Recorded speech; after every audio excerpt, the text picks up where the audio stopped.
persone. Il buio e il silenzio attraversa il cuore della città. Nella notte sono solo i colori delle centinaia di bandiere della pace a parlare. In migliaia, arrivati da tutto il Veneto a Padova, hanno partecipato al cammino silenzioso organizzato dal Coordinamento Uniti per la Pace per chiedere la fine di tutte le guerre.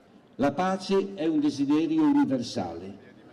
È significativo essere qui insieme per ricordare nel silenzio le vittime delle guerre e quanti soffrono le conseguenze dei conflitti. Le parole del vescovo di Padova, Claudio Cipolla, hanno aperto il cammino lungo le vie centrali della città.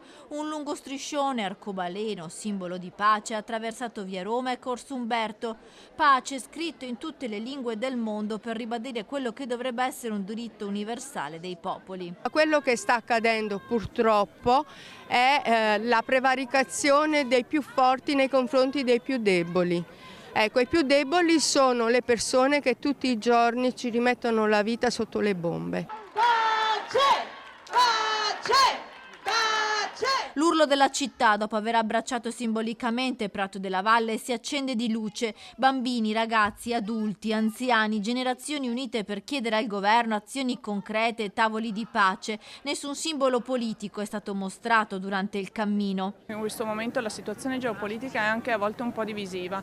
Per noi il punto è questo, tenere ferma la costante della pace, del diritto internazionale, dell'autodeterminazione dei popoli e della vicinanza alle vittime di tutte le guerre e di tutte le violenze. Una comunità che chiede a gran voce pace e serenità per tutto il mondo. L'ha ben detto anche Don Claudio, il nostro vescovo, è importante fare questo tipo di iniziative, è importante far sentire la propria voce ed è fondamentale che anche le istituzioni rappresentano quella che è la volontà di vivere in pace dei nostri cittadini. Tanti i sindaci della provincia che hanno preso parte al cammino di pace, un grido che hanno promesso gli organizzatori tornerà ancora a farsi sentire.